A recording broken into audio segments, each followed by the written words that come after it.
Uniclac.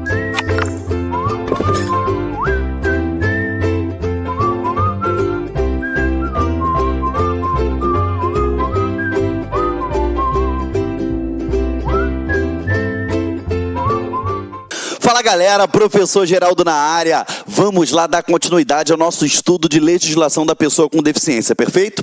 Nós estamos aqui no nosso bloco 7 da Lei 13.146, que é o Estatuto da Pessoa com Deficiência, ok? Na aula passada a gente finalizou o artigo 45 e agora a gente vai dar entrada no artigo 46, falando do capítulo do direito ao transporte e à mobilidade, ok?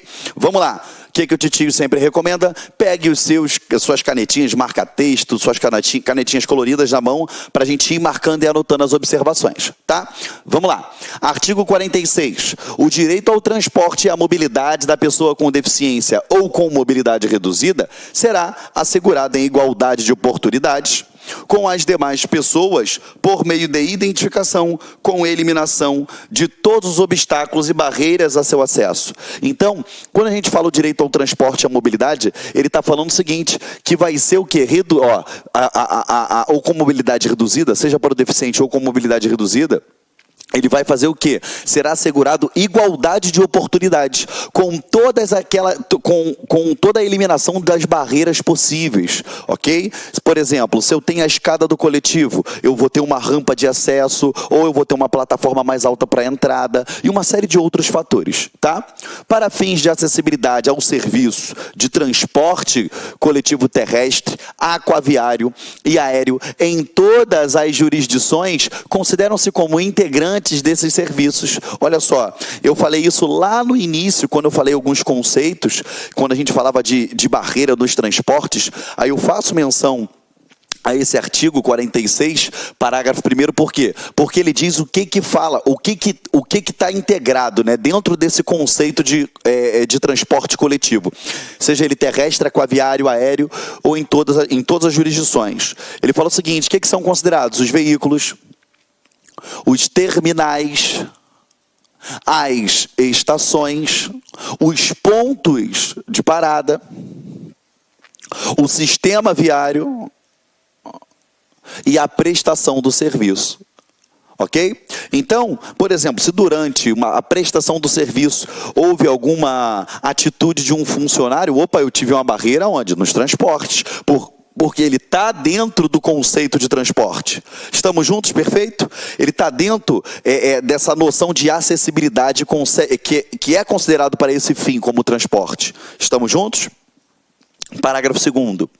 São sujeitas ao cumprimento das disposições dessa lei, sempre que houver interação, a matéria nela regulada, a outorga, a concessão e a permissão, a autorização, a renovação e a habilitação de linhas de serviços de transporte coletivo. Então, galera, seja através de outorga, seja através de concessão, seja através de permissão, ou até mesmo autorização, ou a renovação de tais, ela tem que cumprir essas disposições, perfeito? Então, quando você lá dentro do direito administrativo estuda aquele tópico serviços públicos, que você vai estudar concessão, permissão, e que a gente também passa por cima daquele conceito de autorização que tem dentro da Constituição Federal,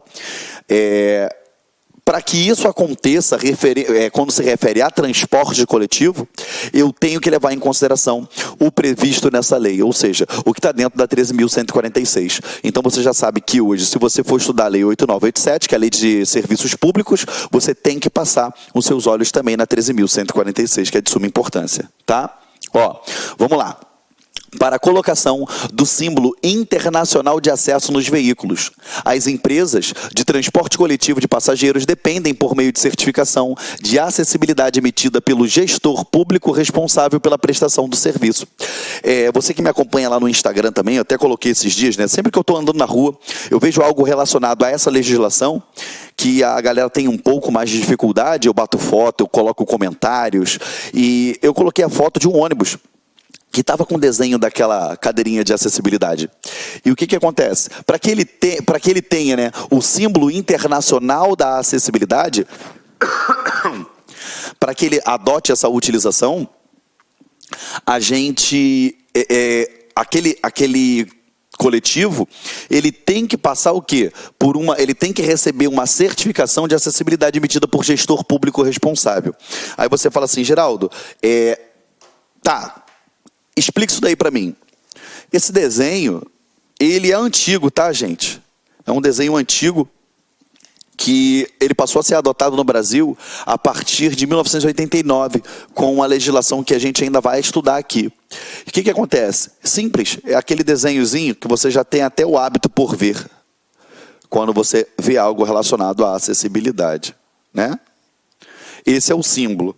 O que acontece? Esse símbolo ele pode ser estilizado? Não. Ele pode ser modificado, alterado, dado uma dinâmica? Não, não pode ser feito. Ele tem que respeitar todo esse padrão, porque ele é um padrão internacional. Entendeu, galera? Então isso daqui deve ser respeitado. Estamos juntos? Perfeito? Vamos lá, tá? Isso daí você tem que prestar bastante atenção. Por quê? Porque você vai ver questões de prova perguntando se ele pode ser estilizado, se eu posso dar uma outra roupagem, dar um colorido. Não, ele vai obedecer aqueles padrões que estão determinados lá na legislação. Tá bom? Vamos lá. Continuando aqui com vocês. Artigo 47. Em todas as áreas de estacionamento aberto ao público, de uso público ou privado, de uso coletivo em vias públicas, devem ser reservadas vagas próximas ao acesso de circulação de pedestres devidamente sinalizadas para veículos que transportem pessoa com deficiência com comprometimento de mobilidade, desde que devidamente identificados. Então, o que eu quero que você entenda nesse dispositivo? É bem criterioso, tá? Vamos lá. Em todas as áreas de estacionamento aberto. Aí ele já fala assim, que tipo de estacionamento? Seja ele aberto ao público, beleza. De uso público ou privado de uso coletivo. Só para você entender aqui. É um estacionamento aberto ao público de uso público. Um estacionamento rotativo que a gente tem na rua. Que você vai lá e paga, o responsável lá pela prefeitura, pelo estado, enfim. Você paga e faz a utilização daquele espaço. Perfeito? Esse é um estacionamento público de uso público. Agora, um estacionamento público, um estacionamento privado de uso coletivo, é o estacionamento, por exemplo, do seu condomínio, onde você mora. Ele deve obedecer às disposições dessa legislação? Deve. É o estacionamento, por exemplo, de um shopping center. Ele é um estacionamento aberto ao público, perfeito? Mas é privado de uso coletivo. Vocês estão entendendo para mim? Perdão, vocês estão entendendo? Então vamos lá. Só para vocês não confundirem isso, tá bom? Então, aqui, em vias públicas, devem ser reservadas vagas próximas ao acesso de circulação de pedestre. Se você se atentar a isso, eu falo isso porque lá no meu condomínio, ele tem bastante área de estacionamento e todas as áreas próximas, né, ao local de circulação, eu tenho vagas reservadas para pessoas com deficiência. Se você analisar, no shopping, as vagas reservadas aos deficientes, elas são próximas à entrada. Entendeu? Se você dá uma analisada no próprio aeroporto, quando eu utilizo bastante o aeroporto quando eu vou dar aula fora do Rio de Janeiro, a gente percebe que próximo às áreas de circulação eu tenho vaga reservada, entendeu? Até aí tudo bem? Só que eu quero que você atente para um outro detalhe aqui mais à frente que ninguém te alerta com relação a isso, tá? Aqui, próximo a acesso de circulação de pedestres, devidamente sinalizadas, devidamente sinalizadas, aí eu paro aqui. Aí, como assim devidamente sinalizadas? Se você perceber, o estacionamento ele tem aqui, vaga para carro, vaga para o carro, vaga para o carro. Aí aqui é a vaga reservada para o deficiente. Aí essa vaga ela é assim, tem um risquinho aqui no chão, aí tem o desenho aqui, né? O símbolo internacional da acessibilidade, correto? Aí aqui tem outro riscadinho aqui. E aí continuam as vagas, tá? Se você perceber, ela é devidamente sinalizada, ela tem um espaço maior nas laterais, para facilitar a pessoa que tem uma mobilidade reduzida, que está saindo com suas muletas, ou então para um cadeirante, perfeito? Ela é mais ampla e ela tem esse desenho aqui. Mais à frente você vai perceber, quando a gente tratar de outras legislações, ela diz que é conforme normas lá da ABNT, que ela também fala a respeito sobre isso. Tá? Então, isso daqui é só um exemplo para que quando você enxergar isso daí na rua, você lembre da nossa matéria, você lembre da nossa aula, tá bom? Na prova, eles não vão te cobrar para você clicar nisso daqui, a não ser, lógico, que eles cobrem que você clique qual é o símbolo internacional da surdez, o símbolo internacional da deficiência, de acessibilidade, entendeu? Mas aqui, vamos lá, voltando aqui. Isso daqui fica próximo às entradas do shopping, fica próximo às áreas de circulação. Só que o maior detalhe que eu quero que vocês prestem atenção é o que vem agora. E que passa desapercebido. Circulação de pedestres devidamente sinalizada para veículos que transportem pessoas com deficiência com comprometimento de mobilidade. E desde que devidamente identificados. Então, se você analisar, a pessoa, pela literalidade de lei, ela pode ter uma deficiência? Pode, ela pode ter uma deficiência no braço, por exemplo. Mas aquela deficiência no braço gera um comprometimento na mobilidade dela? Não. Então, você percebe que essa vaga aqui ela é reservada não só a deficientes ou com mobilidade reduzida, mas que tenha comprometimento dessa mobilidade. Tem que ter comprometimento dessa mobilidade, desse deslocamento. Vocês estão entendendo, galera? Estão entendendo, meus amigos? Perfeito? Então, isso daqui não caiu ainda em concurso, mas se eu fosse fazer uma questão, eu iria cobrar exatamente isso daqui em prova para vocês. Ou cobraria isso daqui, ó, de uso público ou privado de uso coletivo. Por quê? Porque ele vai falar que estacionamentos públicos estão somente. E aí você esquece do estacionamento que é privado, mas tem um uso pela coletividade. Ainda que seja uma coletividade restrita, ok? Então tem que ficar atento para isso daí, tá? Lembrando a vocês, galera, é uma tarefa muito árdua e difícil a gente trabalhar com essa legislação. Não é porque a legislação ela é difícil. Não, ela é até gostosa de estudar. Mas a missão que me foi dada é trabalhar com você tudo aquilo que cai em prova e todas as possibilidades iminentes de cair. Que é para você já ficar esperto quanto a isso. Entendeu? Vamos lá, continuando aqui com você. As vagas a que se referem o caput desse artigo devem equivaler a 2%, aqui ó, a 2% do total. Então, para aqui. Se lembra que eu falei para você fazer uma folhinha. Tudo bem que no final eu vou fazer essa revisão com vocês, mas eu quero que você faça isso. Reserve uma folhinha e nessa folhinha você vai anotar tudo que seja valor, prazo, porcentagem, tudo referente a números. Você vai encher uma folha só, perfeito? Só para você ter isso na sua memória, para você dar uma lidinha antes da prova, entendeu? Vamos lá. Então eu tenho que reservar pelo menos 2%, no mínimo 2% do total de vagas. Só que aquilo, se eu reservar 2%, e esse número de 2% não equivaler a uma vaga? Aí o que ele fala aqui? Ó, garantida no mínimo uma vaga devidamente sinalizada com as especificações de desenho traçado de acordo com as normas técnicas vigentes de acessibilidade. Ou seja, se eu tenho um estacionamento onde, vamos lá, eu tenho, sei lá, 3 vagas. Pô, 2% de 3 não vai dar nenhuma vaga. Eu reservo o quê? Ao menos uma vaga. Entendeu? É bem simples, mas tem que gravar essa numérica. Reservo 2%, beleza? Mas garantindo ao mínimo uma vaga para a pessoa com deficiência, devidamente sinalizada de acordo com normas técnicas. Os veículos estacionados nas vagas reservadas devem exibir em local de ampla visibilidade a credencial de beneficiário a ser confeccionada e fornecida pelos órgãos de trânsito que disciplinarão suas características e condições de uso. Ou seja, não basta que você simplesmente seja uma pessoa com a mobilidade reduzida ou que tenha uma deficiência com dificuldade de locomoção e mobilidade. Você tem que ostentar essa marca identificadora no seu veículo em local acessível e que seja determinado pela autoridade competente. Por exemplo, tem um amigo meu que ele possui deficiência e ele tem um carro que tem essas identificações, é adesivado, tem uma numérica bonitinha debaixo daquele adesivo, e ele ainda coloca a licença, uma autorização lá no painel para poder ficar identificado, porque é lógico, né? A gente passa em banca de jornal, pelo menos aqui no Rio de Janeiro, você vê as pessoas vendendo aquele símbolo, aquele desenho do deficiente, entendeu? E, na verdade, qualquer um pode chegar e colar aquilo ali, qualquer espertalhão pode fazer isso. Então, ele ostenta aquela licença lá no painel, fica devidamente à mostra, entendeu? Para evitar qualquer transtorno, reboque, multa, enfim. A utilização indevida da vaga que se trata esse artigo sujeita os infratores a sanções previstas lá no artigo 181 da 9503, que é o Código de Trânsito Brasileiro. Perfeito? Ah, Geraldo, qual é essa penalidade? Eu não vou entrar a fundo com vocês nisso. Por quê? Porque isso daqui não vai cair na tua prova. Ele cobra tão somente essa legislação, tá bom? Mas você sabe que ele fica sujeito a essas infrações que estão previstas lá no nosso CTB, tá? Parágrafo 4º.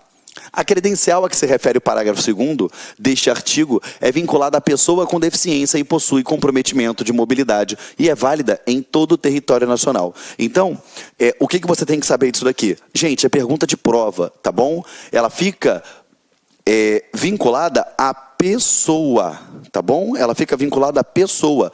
Tomem bastante cuidado. Por quê? Porque na prova ele vai falar que fica vinculada ao veículo utilizado. Perfeito? E não é assim que funciona. Ela fica vinculada à pessoa, tá bom? Por quê, Geraldo? Gente, fica vinculada à pessoa. Ao meu ver, por quê? Se aquela pessoa com deficiência precisar de fazer a utilização de um outro veículo, ela coloca as identificações dela lá, aquela autorização no painel, conforme o órgão de trânsito exige, tá? Vamos lá. Artigo 48. Os veículos de transporte coletivo terrestre, aquaviários e aéreo, as instalações e estações, os portos e os terminais em operação no país devem estar acessíveis de forma a garantir o seu uso por todas as pessoas. Então, mais uma vez, não é só o coletivo, são as estações, os portos, pontos de parada, os terminais que estejam em operação.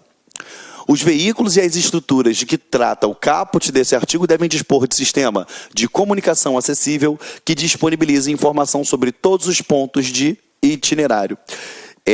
Se você analisar, os ônibus modernos aqui do Rio de Janeiro, pelo menos o sistema de BRT, o sistema de metrô também, ele avisa qual é a próxima estação.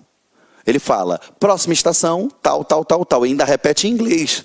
Então, assim, isso daqui, ele está tornando também acessível, tá? Ele está avisando qual é o próximo ponto de parada. Porque imagina um deficiente visual que está fazendo utilização daquele coletivo. Perfeito? Parágrafo 2º. São asseguradas à pessoa com deficiência prioridade e segurança nos procedimentos de embarque e desembarque nos veículos de transporte coletivo, de acordo com as normas técnicas. Mais uma vez eu dou o exemplo. Eu viajei esses dias com um amigo meu que estava com o pé quebrado. Ele estava com mobilidade reduzida. Naquele momento, o que fizeram? Peraí, ele tem o quê? Prioridade. Essa prioridade ela vai ser respeitada. O que aconteceu? Para todo o embarque, ele entrou com prioridade. Perfeito? Vamos lá, meus amores. Para a colocação do símbolo internacional do acesso nos veículos e empresas de transporte coletivo de passageiros, dependem de certificação de acessibilidade emitido por gestor público responsável pela prestação do serviço, conforme a gente já falou. Tá bom? Então, por exemplo, para você, quando você vê aquele ônibus na rua, né? Eu falo ônibus porque você está ali toda hora andando no seu dia a dia, seja você dirigindo ou até mesmo utilizando aquele transporte coletivo.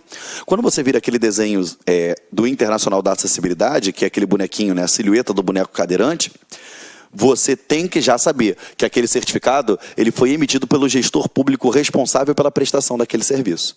Tá? As empresas de transporte, de fretamento e de turismo, na renovação de suas frotas, são obrigadas ao cumprimento do disposto nos artigos 46 e 48 desta legislação. Ou seja, até aquelas empresas, né, de turismo, aqueles ônibus que não são os ônibus do dia a dia, né, aqueles ônibus que é chamado ônibus de carreira, o ônibus de turismo, eles também devem obedecer quando da renovação de suas frotas. Perfeito? Está renovando a frota? Que a frota já venha renovada com todos os critérios de acessibilidade atendidos. Tá? O poder público incentivará a fabricação de veículos acessíveis e a sua utilização como táxis e vans, de forma a garantir o seu uso por todas as pessoas. Ou seja, você já percebe que aqui vai ter uma política pública de incentivo por parte do poder público. Vai ter um fomento gerado pela administração pública na produção, na construção desses veículos. Por quê?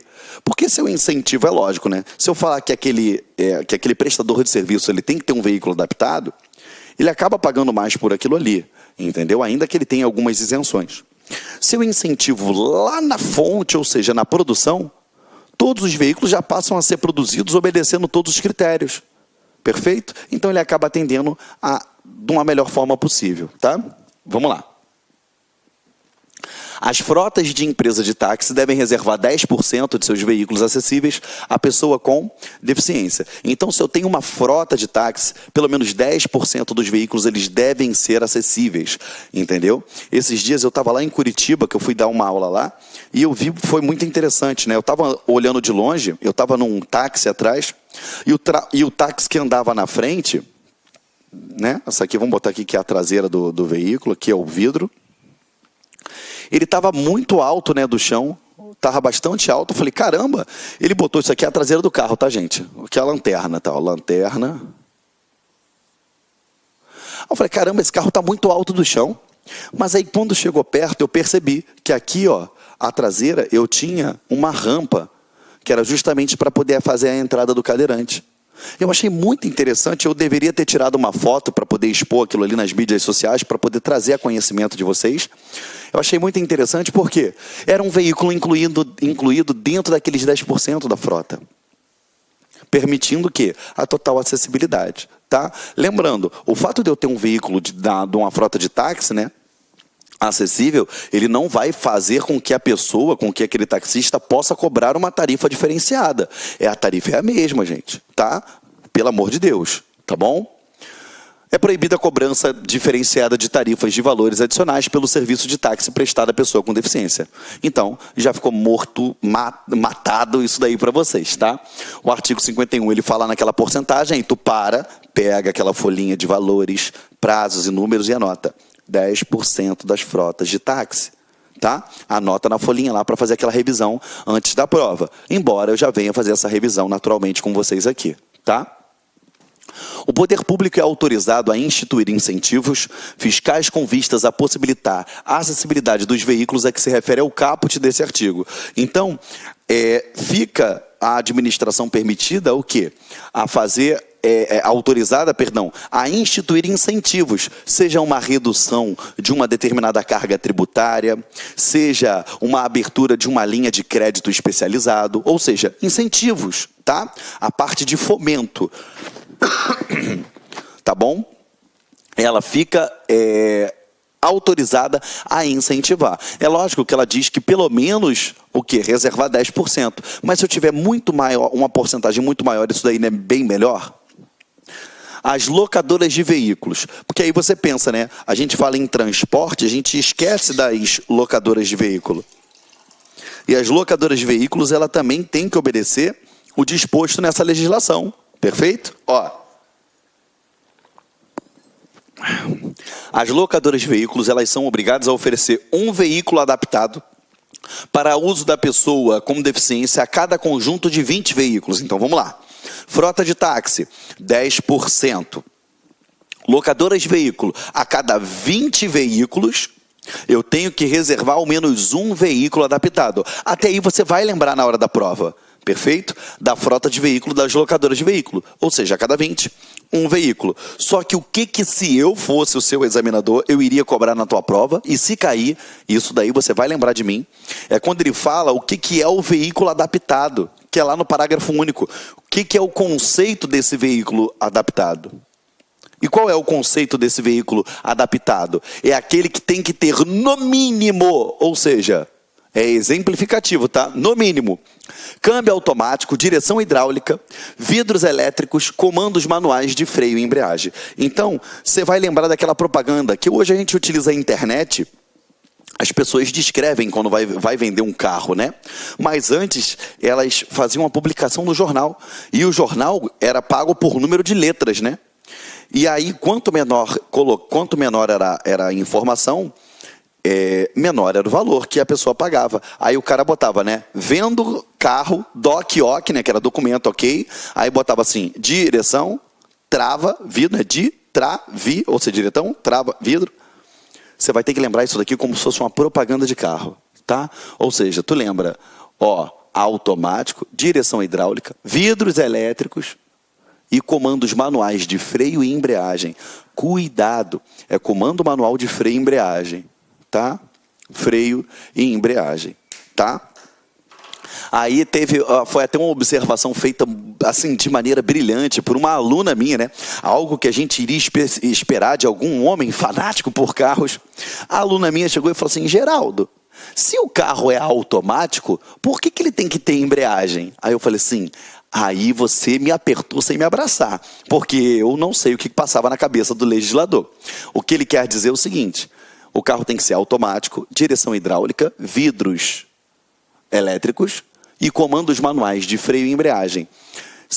A FCC adora fazer isso. Ela vai jogar na tua prova e vai falar que é de freio e acelerador na mão.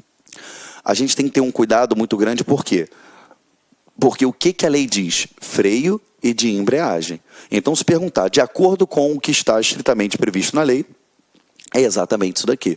Posso ter mais coisa? Posso. Porque ela fala no mínimo. Então, tu lembra, direção, vidro, automático e na mão. Na mão, comandos manuais, freio e embreagem. São 5 itens que o carro tem que ter para que ele se enquadre dentro desse conceito de veículo adaptado, no mínimo. Tá bom? No mínimo, tá? Estamos juntos? Vamos lá. Vamos lá falar agora de acessibilidade. E a gente vai falar dentro das disposições gerais.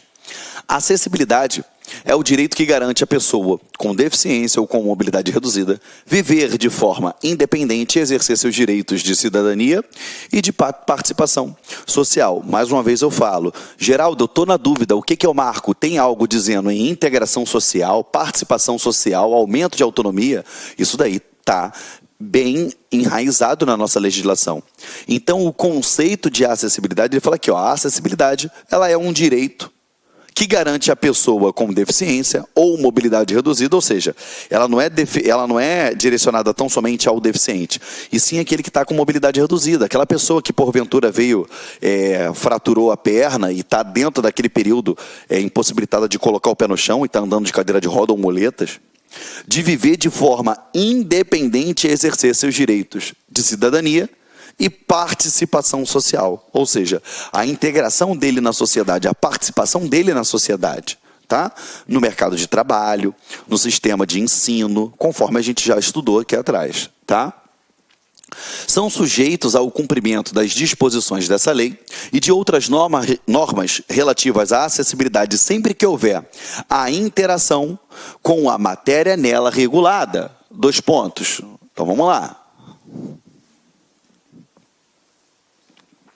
A aprovação de projeto arquitetônico e urbanístico, ou de comunicação e informação, a fabricação de veículos de transporte coletivo, a prestação do respectivo serviço e a execução de qualquer tipo de obra quando tenham destinação pública ou coletiva.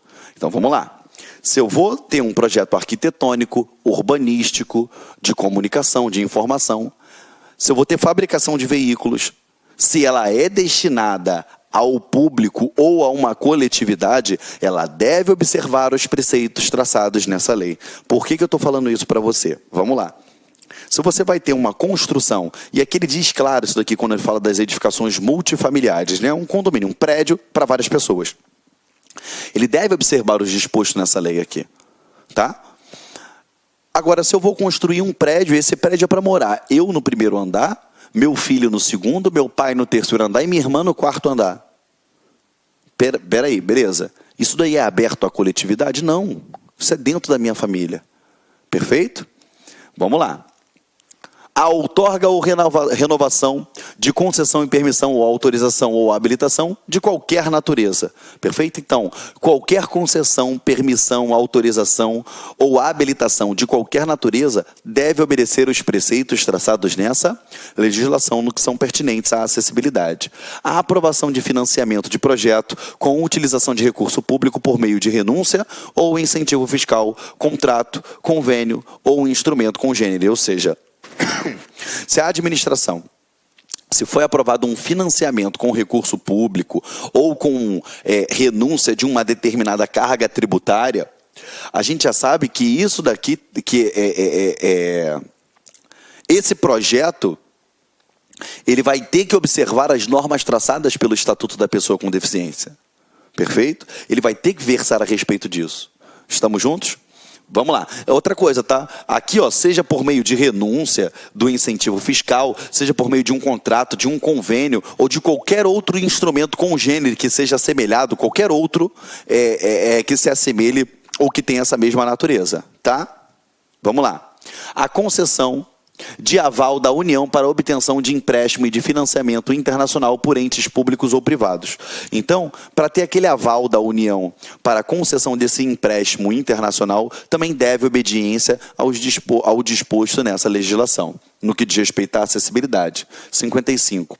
A concepção, a implantação de projetos que tratem do meio físico, de transporte, de informação, de comunicação, inclusive sistema e tecnologia da informação e comunicação, e de outros serviços, equipamentos e instalações abertos ao público, de uso público ou privado de uso coletivo, tanto na zona urbana como na zona rural, deve atender aos princípios do desenho universal, tendo como referência as normas de acessibilidade. O que você tem que lembrar nisso daqui? Galera, primeira coisa, desenho universal, beleza? Tem que atender ao desenho universal. O quê? Tudo que tiver composto aqui, seja ele de uso público ou privado de uso, que, gente? Coletivo. Ele tem que atender essas normas de acessibilidade. Perfeito? E outra coisa também que vai cair em prova. Vai cair em prova. Ou seja, ele fala isso daqui, ó. Cadê? Opa! Tanto na zona urbana quanto na zona rural. Tá? Gravem isso daqui. Porque o legislador adora suprimir o legislador não, o examinador adora suprimir um ou outro, entendeu? E então fica atento quanto a isso daí, tá? Faz as marcações aí, enquanto isso eu tomo um gole d'água, que a garganta tá arranhando.